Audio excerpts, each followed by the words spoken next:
रविवार चालेल सर, सोमवारपर्यंतचा सोमवार पण सोमवारचं मंगळवार मला इथे यायला नको करू प्लीज. कारण आता माझी मला घाबरतात म्हणजे हे बघ लगेच धावत गाडीत बसणार. मी तुम्हाला तेच म्हटलं की बाकीच्या गोष्टी झाल्या त्या वेगळ्या झाल्या, बरोबर आहे. मी पर्सनल लेवलला आता काहीतरी ट्राय करतो. ठीक आहे. मुलेत लोकांना देशोधडीला लावले तुम्ही. हा लोक सांग मला पटापट सांगायचं. नाही मला काय फरक नाही पडत. एवढं बजात तर मारलेली आहे तुम्ही, तर थोडंसं आम्हाला पण आता आमचा राग शांत होऊ दे. कपडे काढून मार त्याच्या आईची दाखवतो तो. थांब मी आता येतोय. मार त्याला हळव्याला.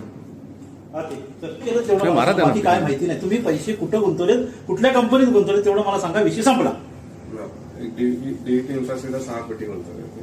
हा त्यानंतर प्रत्येक इन्फ्रास्ट्रक्चर लॉजिस्टिक आणि या कंपनीमध्ये प्रत्येक 10 ते 12 करोडचा टर्नओव्हर गेला. पुढं त्याच्यानंतर जे व्हॅल्युएशन म्हणजे किमती वाढवायच्या होत्या कंपन्यांच्या, त्यासाठी त्यांचे असेट्स आणि हे वाढवायचे होते आम्हाला. त्यामुळे थोडे एफर्ट्स केले. त्या आरबीआयच्या लायसन्समध्ये ऑलमोस्ट 25 कोटीच्या आसपास खर्च केला तिथे.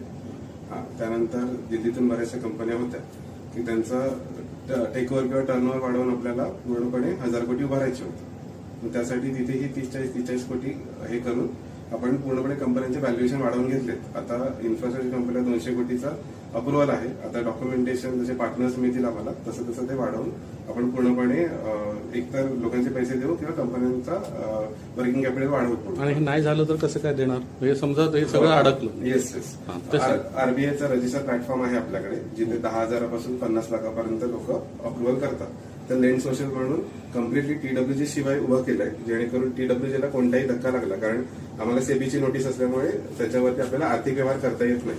मग आर्थिक व्यवहार करण्यासाठी आम्हाला प्रॉपर जेव्हा हे करतो, जे व्हॅल्युएशन किंवा काम करतो, त्याच्यावरती 10,000 ते 50 लाखापर्यंत ऑल ओव्हर इंडियामधून लोक इन्व्हेस्ट करू शकतात किंवा त्यांच्या प्रोजेक्टवरती पण हे करू शकतात. तसं त्याच्यावरती आम्ही कम्प्लिटली ते पैसे देऊन टाकू. तू 1150 कोटी पैसे गेले कुठं? हा हिशोब सांगितला. 1150 कोटी पैसे गेले कुठं? ते जाऊ दे. ते परत 4 महिन्याचं पे मला हे करायला लावू नका. काढ रे भडव्या. मी काढ टी शर्ट काढ कळू दे. टी शर्ट तू पण काढ. काय फरक नाही पडत त्यामुळे. काढ नाही तर मी डोक्यात मारणार. मी डोक्यात मारेन तुझ्या. काढा मादत शोध. काढा मला ना बीपी जाम हाय होतोय. एकच मी रिक्वेस्ट करतो. बघा एकच रिक्वेस्ट करतो. इथून माझ्या बाबतीत काही झालं, सिस्टीम कोलॅप्स भोसडत गेली, कोलॅप्स झाली, तर मला असंही आमचं काय राहिलेलं नाही. असंही आमचं काय, माझं तर मी तुला तेव्हाच सांगितलं होतं, मी बर्बाद जाणार पण तुला घेऊन जाणार. तुम्हाला बर्बादच करून जाणार आहे. तू काढ रे. काय एवढा मोठा तू हिरो नाहीयेस. काढ. की तुम्ही गरीबाच्या पैशाला कसे तुम्ही हे मारताय ते जे आहे का जाम.